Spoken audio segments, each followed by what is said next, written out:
Anne ve babaları Çin yönetimi tarafından toplama kamplarına gönderilen Doğu Türkistanlı Uygur ve Kazak çocukların tutulduğu kampların görüntüleri ortaya çıktı. Tam zamanlı olarak yoğun güvenlik önlemleri altında sadece Çince eğitimin verildiği merkezlerde tutulan çocukların dış dünyaya bağlantısı neredeyse yok. Ayrıca etrafı yüksek duvarlar ve dikenli tellerle çevrili çocuk kampları yoğun biçimde korunuyor. İslam Toplumu Milli Görüş tarafından Avrupa'nın birçok kentinde Doğu Türkistan için diriliş programları düzenleniyor. Doğu Türkistan için direniş, insanlık için diriliş sloganıyla tertip edilen programlar Avrupa'nın birçok kentinde düzenlenecek.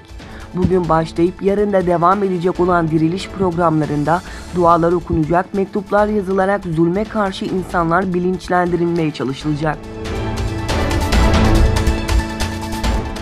Apple yönetimi bir çalışanını daha proje hırsızlığıyla suçladı. FBI'nin başlattığı soruşturmada Çin vatandaşı olan çalışan gözaltına alındı. Federal Soruşturma Bürosu, Apple'da çalışan Çin vatandaşı bir çalışan hakkında şirketin gizli otonom taşıyıcı programı ile ilgili ticari bilgileri çalmaya çalıştığı iddiasıyla soruşturma başlattı. Malezya hükümetinin geçen yıl askıya aldığı, daha sonra iptal etme kararı aldığı Çinli firma ile imzalanan 20 milyar dolarlık demiryolu projesinin masraflarının yarıya indirilmesinin teklif edildiği öne sürüldü.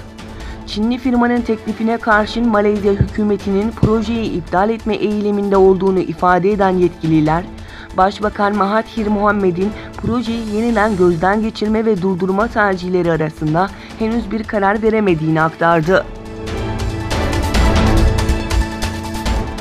Avrupa Parlamentosu, Venezuela'da kendini geçici devlet başkanı ilan eden muhalif lider Juan Guaido'yu tanıma kararı aldı. AP'nin Brüksel'deki Venezuela'da durum başlıklı oturumunda dün Latin Amerika ülkesindeki gelişmeleri görüşen üyeler bugün karar tasarısını oyladı. Tasarıda ülkedeki mevcut yönetime insan hakları ihlallerine bir an önce son verilmesi çağrısında bulunuldu.